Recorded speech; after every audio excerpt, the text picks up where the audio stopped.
Salam Bapak Ibu semua.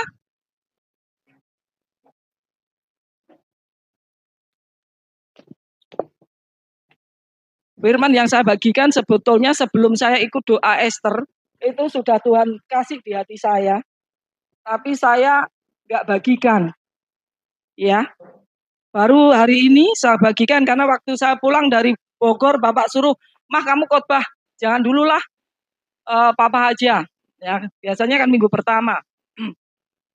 Saya mau mengajak Bapak Ibu untuk mempelajari rahasia kebenaran di dalam kehidupan Ratu Esther, apa yang dia alami, apa yang dia hadapi, apa yang Tuhan berikan hikmat, apa yang Tuhan berikan kemampuan, sehingga dia bisa menyelamatkan bangsa apa? Ada yang tahu? Ada yang pernah baca di Esther? Halo? Menyelamatkan bangsa Israel, ya. Kemarin pas Mbak Nona tanya, Bu, doa Esther itu apa? Hari ini saya akan bagikan apa sih doa Esther, gitu ya. Siapakah Esther itu? Ya, kenapa Esther ditulis di dalam Alkitab? Ya. Dia adalah pahlawan untuk bangsa Yahudi, untuk bangsa Israel, untuk memenangkan, untuk kalau dia Tuhan tidak pakai dia dan dia tidak mau, maka bangsa Israel akan punah pada waktu masa pembuangan. Ya, karena dia adalah orang-orang Yahudi yang dibuang pada waktu Raja Nebukadnezar, ya, di Persia. Dan hari ini kita akan belajar seperti apa sih rahasia keberanian Esther dalam kehidupan dia, sehingga kita mengaplikasikan dalam hidup kita apa yang harus kita aplikasikan dalam hidup itu, ya.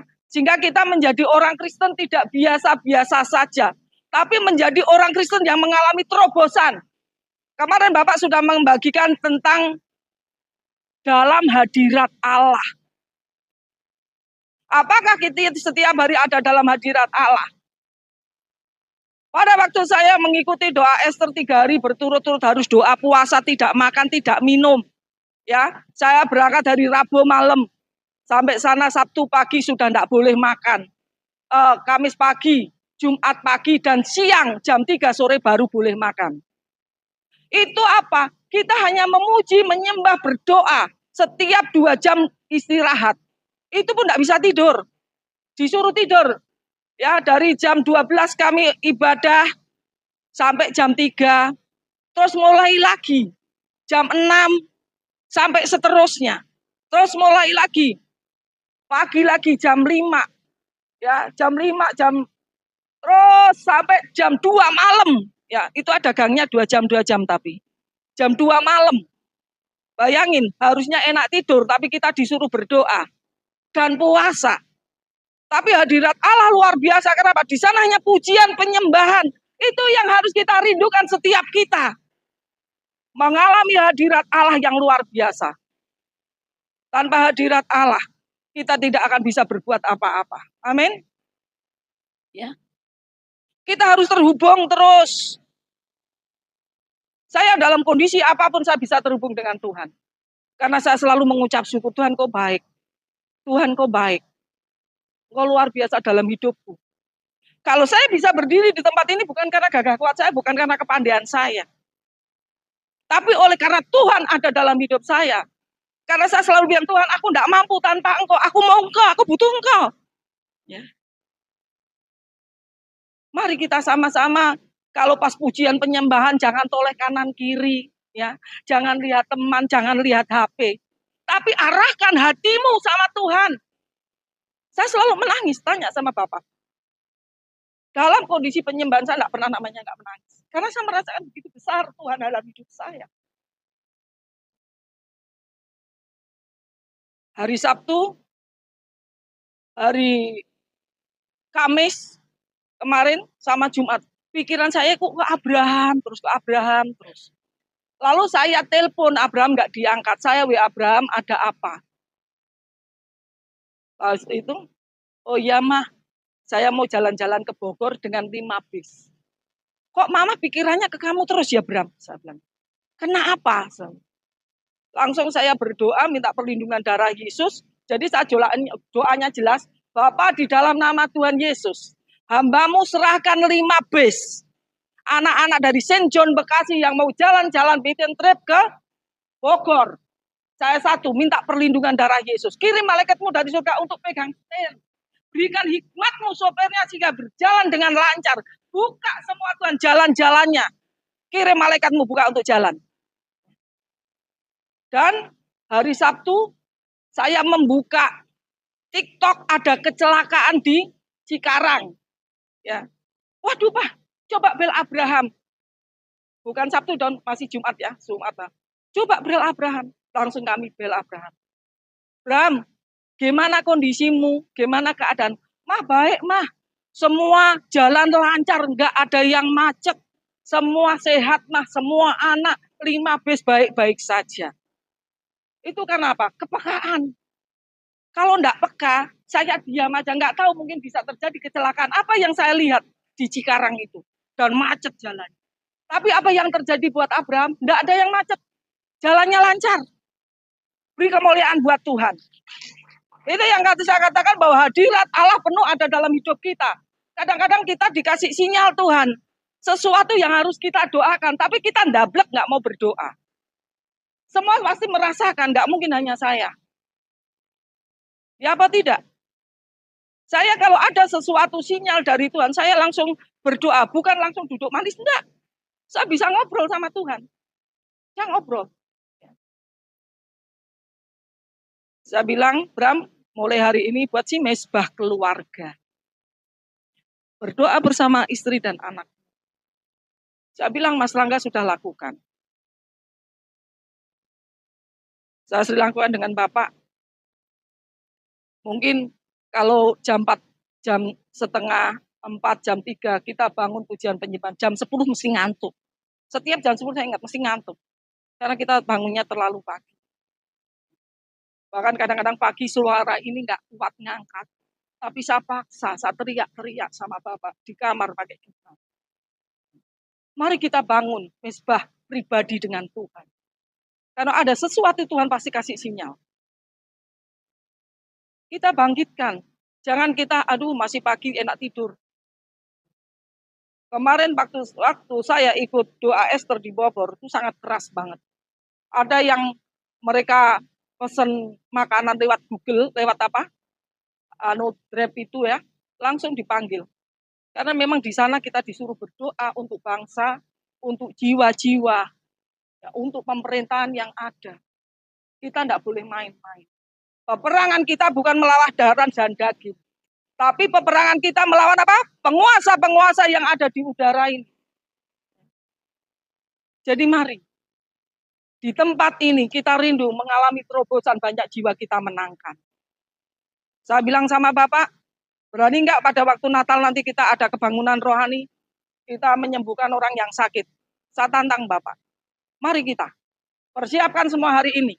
Sehingga jiwa-jiwa yang besok Natal kita bawa, yang belum kenal Tuhan akan mendapat jamahan Tuhan. Ya, karena Tuhan, saya katakan ada Tuhan, bukan mereka yang mencari engkau, tapi engkau yang memilih, mencari mereka, menetapkan mereka menjadi orang-orang kepercayaanmu. Ya. Kita berdoa, siapa yang kita bawa? Saya cerita sama Mbak Nono, Mbak, kok hatiku ke situ terus ya. Namanya kadang-kadang nggak hafal. Ya, saya sebut suami dan istri dan anak-anaknya.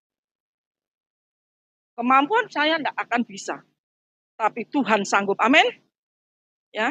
Siapakah Esther? Dikatakan di sini Esther yang bernama Ibrani Hadasah adalah anak angkat pamannya sendiri, yakni Mordekai, pegawai di istana Raja Persia. Ya, Raja Persia ini sampai ke India saya baca.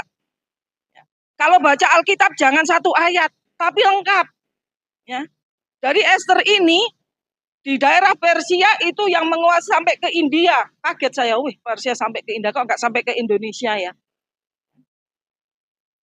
Ya.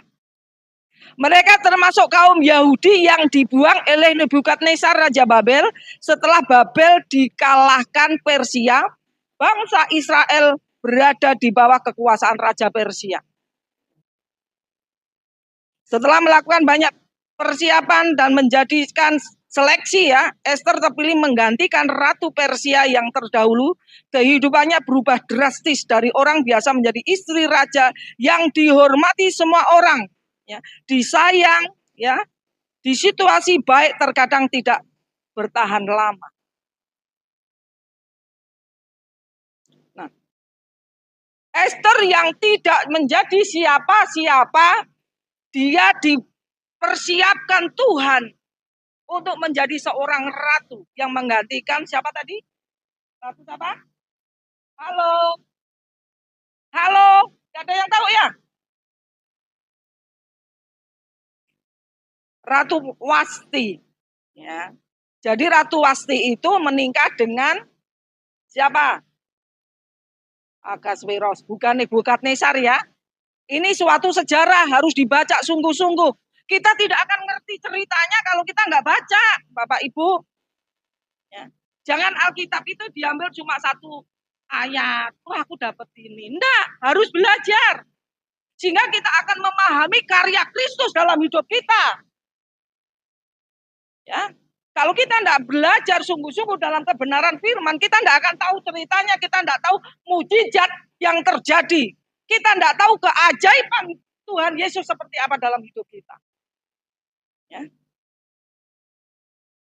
Dia dipersiapkan untuk menjadi seorang ratu yang akan membela bangsanya, yaitu bangsa Yahudi. Ya, yang dibuang pada waktu Nebukadnezar, dia dipersiapkan. Dan pada waktu dia dipersiapkan, sudah menjadi seorang ratu. Dia tidak gampang loh ketemu dengan suaminya, seorang raja. Kalau kita mah cepat ya ketemu suami kita. Ini ratu tidak boleh ketemu sama rajanya. Bayangin, dia harus minta sama Tuhan supaya dia bisa ketemu dengan raja. Kalau raja itu memberikan tongkat kepada Ester, maka Ester layak. Tapi kalau tidak, dia harus mati. Bayangin, mau ketemu suaminya harus menanggung risiko yang luar biasa. Di sini keberanian Ester dibentuk. Ya. Keputusan Ester bukanlah hal yang mudah. Jika raja tidak berkenan pada kehadirannya, ia dapat dihukum mati, namun Ester tetap melangkah tidak mundur meski ia ketakutan dan Tuhan menyertainya sehingga bangsa Israel pun diselamatkan. Sama sebetulnya proses hidup tidak bisa ditolak. Siapa yang bisa nolak proses hidup? Ya, ada masalah bisa nolak siapa? Saya mau tanya. Ada enggak? Tapi kita minta Tuhan berikan aku kekuatan, berikan aku hikmat. Bagaimana waktu saya menginjil, rumah mau dibakar. Waktu itu Mas Angga masih SMP kelas 2 kalau tidak salah. Saya memberitakan kabar keselamatan kepada orang lain. Tapi rumah mau dibakar. Kami dianiaya. Tidak boleh nyetel tape yang puji-pujian. Tidak boleh nyetel tape mendengarkan firman. Dan saya tidak boleh bernyanyi. Karena kalau saya nyanyi, orang jadi Kristen semua. Apa enggak luar biasa? Saya harus tanda tangan loh. Tidak boleh ngomong. Tapi Tuhan Yesus itu dahsyat luar biasa. Sehingga saya mendapatkan rumah yang hari ini saya pakai. Tidak beli. Dikasih sama Tuhan. Proses. Waktu itu Omega masih kecil. Masih berapa bulan, belum ada setahun. Bahkan saya kalau berdoa, sujud, dia pakai kuda-kudaan saya di atas ini, Omega. Tapi Mas Rangga respect, dia diangkat, digendong, ya. Saya kalau ada masalah nggak pernah cerita sama orang. Saya selalu mencari Tuhan. Saya selalu menghadap Tuhan. Tuhan, ini proses saya. Kita punya Tuhan yang luar biasa loh. Mari kita maksimalkan Tuhan kita, jangan tidur. Tuhan jangan suruh tidur. Ya. Kalau ada masalah apapun hadapi. Dan kita teriak sama Tuhan. Tuhan pasti mendengar. Ini yang dialami oleh Ester. Ya, dikatakan di Ester 4 ayat 16. Salah satunya, kalau ada masalah jangan fokus pada masalah, tapi fokus kita sama siapa? Sama Tuhan. Setiap saya ada masalah, problem, saya nggak pernah namanya takut. Tapi saya berhadapan dengan Tuhan dan saya bilang sama Tuhan, semua proses hidup saya buat anak-anak, suami, pekerjaannya Bapak. Karena Bapak setiap ada pekerjaan yang begitu berat, Ma, doain saya, Ma. Saya berdoa dan Tuhan jawab.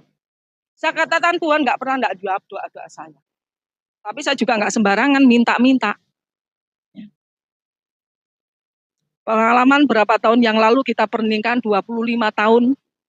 Saya pernikahan 25 tahun. Besok sudah mau berangkat, hari ini belum ada duitnya. Saya berdoa sama Tuhan, saya nggak tahu caranya. Siapkan dana 10 juta untuk saya pulang. Karena di Jawa sudah semua disiapkan semua. Saya berdoa pagi itu sambil nyapu, sambil ngobrol sama Tuhan. Sambil nyapu loh. Malam tapi ya saya doa sama Bapak. Terus Bapak telepon saya, Mah, dapat sangu berapa? 10 juta. Aku memang berdoanya 10 juta. Kamu ini minta cuma 10 juta. Itu yang dilakukan suami saya. Tapi saya bilang tenang, nanti setiap jalan Tuhan sediakan berkat. Benar.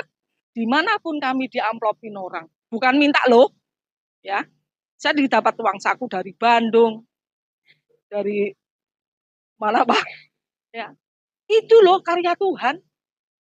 Saya nggak punya uang sedikit pun, tapi Tuhan sediakan semuanya. Saya bilang kita merayakan 25 tahun pernikahan di Jawa karena kita pemberkatannya ada di Jawa. Dan anak-anak semua ikut. Saya mengalami banyak mujizat. Saya banyak mengalami keajaiban Tuhan. Karena apa? Setiap masalah harus apa? Cari tuh. Jangan cari manusia. Kalau cari manusia kita akan kecewa.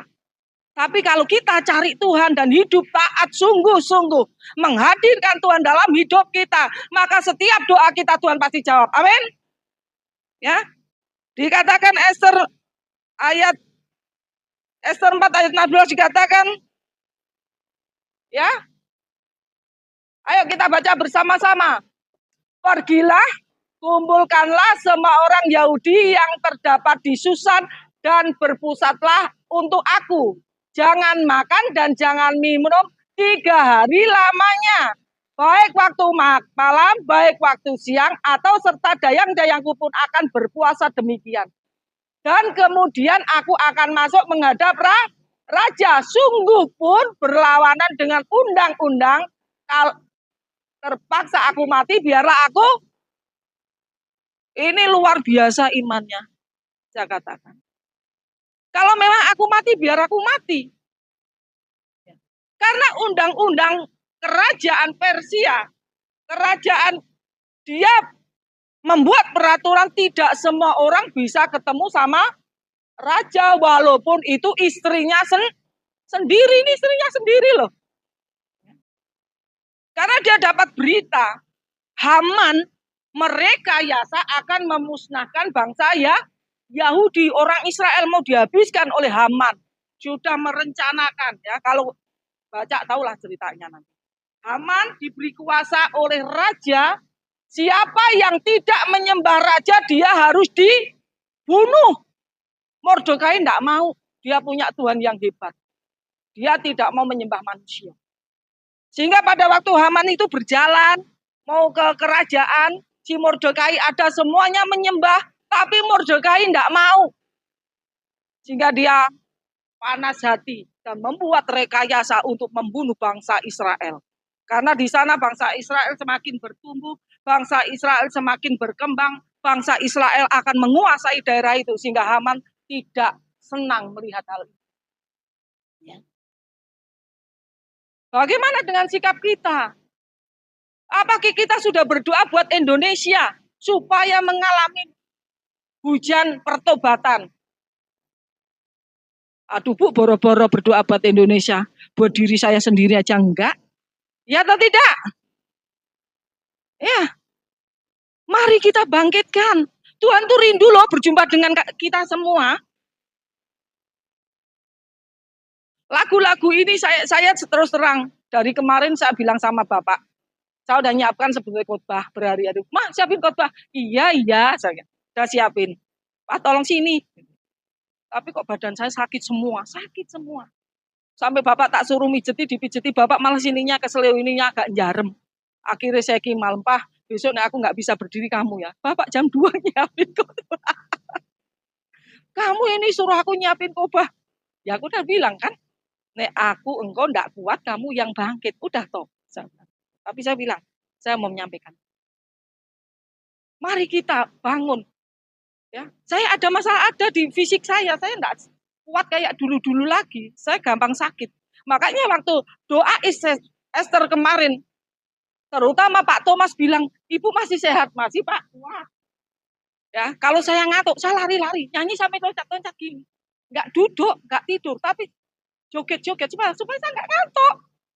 Karena pujian penyembahan, khotbah, pujian penyembahan, doa. Ya. Itu terus yang kita alami. Saya sangat senang sekali. Makanya besok orang nggak mau doa, aku ikut ya Mas. Mari kita bangkitkan roh itu. Ya. Supaya kita tidak terlena. Jangan bilang aku biasa-biasa aja Bu, aku ngot-ngotan. Hai yang ngot-ngotan ya. Nanti dimuntahkan Tuhan. Kalau kita ngot-ngotan. Kalau mau ke gereja ya ke gereja, mau berdoa ya mau berdoa. Berkatmu juga kayak gitu. Ya. Mari bangkitkan rohmu. Saringgo di sini mengalami mujizat luar biasa. Ya. Akhirnya begitu dia menghadap raja si Esther Esther bilang aku mau mengadakan pesta kecil-kecilan. Yang diundang raja dengan Haman. Wah, Haman senang diundang. Begitu dia bisa menghadap raja dan dia bisa ngomong sama raja, raja bilang oke, mau mengadakan pesta apa? Akhirnya diadakan pesta, minum-minuman, ya. Akhirnya disitulah si Esther bercerita sama raja bahwa bangsanya mau dimusnahkan. Akhirnya raja dengan mabuk minta diceritakan dengan sejarah. Sejarahnya apa Bapak Ibu? Ngerti nggak? Ada yang tahu ya? Sejarahnya itu Mordekai menyelamatkan raja karena mau dibunuh. Ya. Karena kebaikan Mordekai, maka si raja menerima apa yang disampaikan oleh Esther. Pada waktu dia disampaikan oleh Esther bahwa si Mordekai memiliki nilai yang baik, ya, nilai atau reward dari raja. Sehingga raja ini memberikan hadiah. Ya ceritanya hadiahnya apa? Yaitu akhirnya si Haman diambil karena dia yang punya rencana untuk menghabiskan orang Israel. Akhirnya si Haman lah yang dibunuh dan disulak. Jadi di tiang disulak, ditusuk gitu ya. Tadinya mau untuk Mordekai. Tapi karena Esther menceritakan semuanya. Sehingga dia tidak disulak, yang disulak menjadi Haman dan seluruh keluarganya. Dibunuh. Semua harta kekayaannya diberikan sama Mordekai. Itulah keberanian Esther untuk membela bangsanya sehingga dia tidak makan, tidak minum. Halo, hari Jumat nanti ada doa Bang? Semalaman besok, Jumat ini apa Jumat depan? Mari kita puasa. Siapa yang mau ikut? Hari Jumat besok jam 7 malam di sini ada doa, puasa, doa semalaman. Tanggal berapa Mas? Tanggal 22. Benar besok, Minggu. Oh minggu depan. 22, tanggal 22. Bukan besok ini. Kalau besok hari Jumat kita doa biasa ya. Kita berdoa. Mari, kalau ada komsel hari Rabu kesan, mari datang. Jangan itu-itu aja. Semua datang yang tidak punya kesibukan, enggak bawa anak enggak apa-apa. Ya. Mari kita datang hari Rabu. Hari Jumat doa, kita datang. Kita latih anak-anak kita untuk persekutuan. Ya. Supaya apa? Supaya mereka mulai kebangun dari kecil. Sehingga pada waktu dia dewasa memiliki kerinduan dan kehausan akan Tuhan. Amin. Ya. Itu yang luar biasa, Esther bisa memberikan hatinya untuk bangsanya, itu adalah keberanian. Tidak fokus pada masalahnya. Masalahnya bangsanya mau dibunuh semua, Tapi dia tidak berfokus pada masalah, tapi dia berfokus sama Tuhan. Dia menyadari bahwa dia tidak mampu tanpa Tuhan, ya.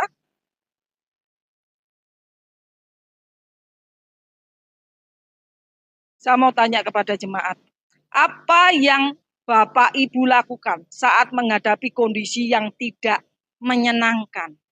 Kondisi masalah yang membuat kita ketakutan, membuat kita khawatir, membuat kita tidak punya harapan. Apa yang Bapak Ibu mau lakukan? Saya mau tanya. Ini pertanyaan. Halo?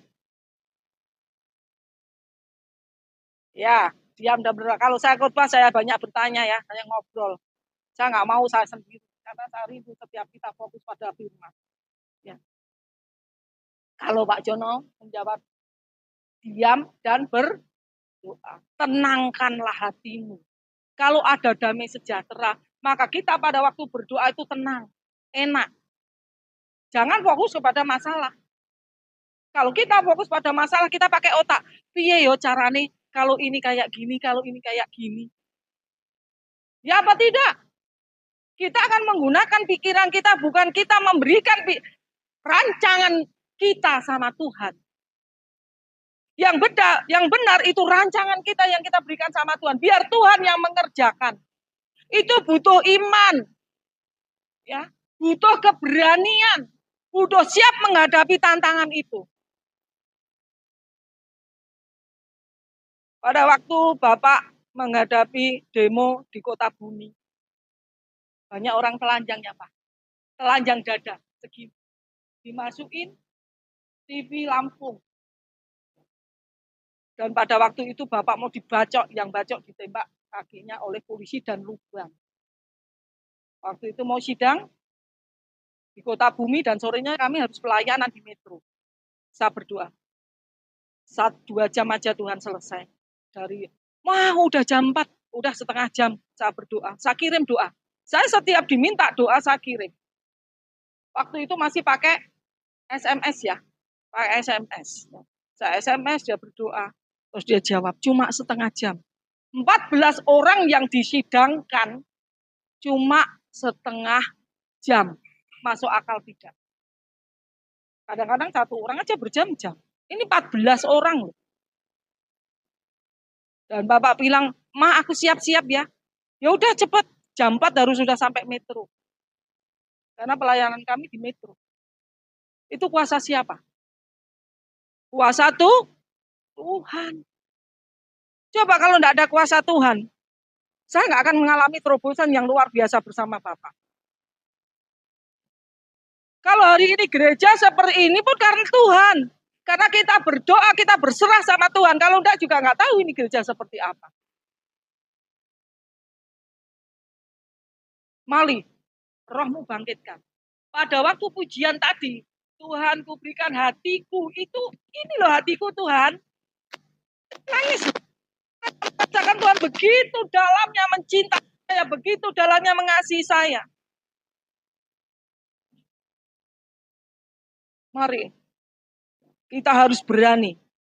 Walaupun kita ada tantangan, kita ada masalah, kita akan menyerahkan setiap problema hidup kita, masalah kita, tekanan kita, intimidasi kita.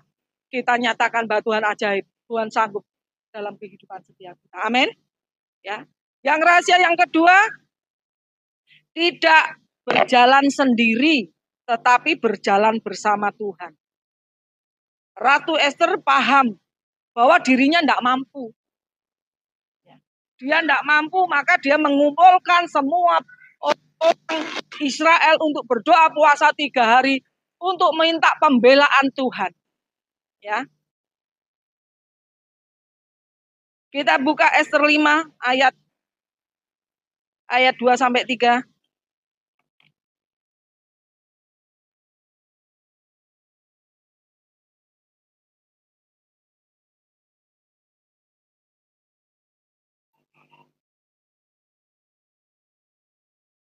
Ketika raja melihat Ester sang ratu berdiri di pelataran, berkenanlah raja kepadanya sehingga raja mengulurkan tongkat emas yang di tangannya ke arah Ester, lalu mendekatlah Ester dan menyentuh juga tongkat itu.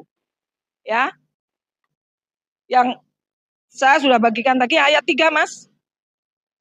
Tanya raja kepadanya, apa maksudmu hai Ratu Ester dan apa keinginanmu sampai setengah kerajaan sekalipun akan diberikan kepadamu. Setengah kerajaan mau diberikan kepada Ratu Ester. Ya.